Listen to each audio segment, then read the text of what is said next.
ഒരുപാട് റീൽസിൽ കണ്ടൊരു വിഭവമാണ് കേട്ടോ. കണ്ടപ്പോൾ മുതൽ എനിക്കൊരു ആഗ്രഹമായിരുന്നു ഒന്ന് ട്രൈ ചെയ്ത് നോക്കണമെന്ന്. പിന്നെ ഒട്ടും താമസിച്ചില്ല, ഞാൻ ഗൂഗിളിൽ പോയി ഇതിൻ്റെ റെസിപ്പിയൊക്കെ തപ്പി പിടിച്ചെടുത്ത്.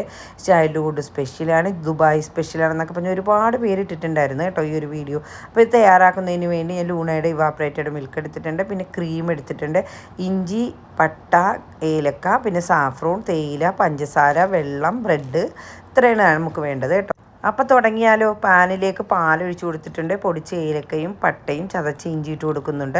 പിന്നെ നമുക്ക് 2-3 സാഫ്രോൺ കൂടി ഇട്ട് കൊടുക്കാം കേട്ടോ. സാഫ്രോൺ വാങ്ങിക്കാൻ ചെന്നപ്പോഴേ കടക്കാരൻ പറയണേ സാഫ്രോണൊക്കെ ഇപ്പോൾ മായം ചേർന്നാണ് വന്നത്, അപ്പം തടിയിൽ കളറടിച്ചാണ് വരുന്നതെന്ന്. കാലം പോയ പോക്കല്ലേ, എല്ലാത്തിലും മായും, ഇപ്പോൾ സാഫ്രോണിലും മായുമായി.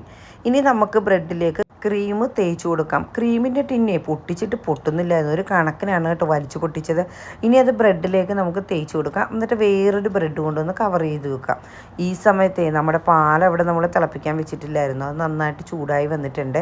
അതിലേക്ക് നമുക്ക് തേയില ഇട്ട് കൊടുക്കാം. ഇനി നന്നായിട്ട് തിളച്ച കടുപ്പ് ഇറങ്ങി വരുമ്പോൾ നമുക്ക് അരിച്ചൊരു ഗ്ലാസ്സിലേക്ക് ഒഴിച്ചു കൊടുക്കാം. എന്നിട്ട് നമ്മൾ നേരത്തെ സെറ്റ് ചെയ്ത് വെച്ച ബ്രെഡില്ലേ അതിൻ്റെ മുകളിലേക്ക് കുറേശ്ശെ ഒഴിച്ചു കൊടുക്കാം. ഇനി കുറച്ച് ക്ഷമയോടുകൂടി സബൂറോടുകൂടിയൊക്കെ ഒന്ന് കാത്തിരിക്കണം കേട്ടോ, കാരണം ഇതൊന്ന് കുതിർന്ന് കിട്ടാൻ. എനിക്കതില്ലാഞ്ഞുകൊണ്ട് ഞാൻ അപ്പം തന്നെ കട്ട് ചെയ്ത് കഴിച്ച് നോക്കി.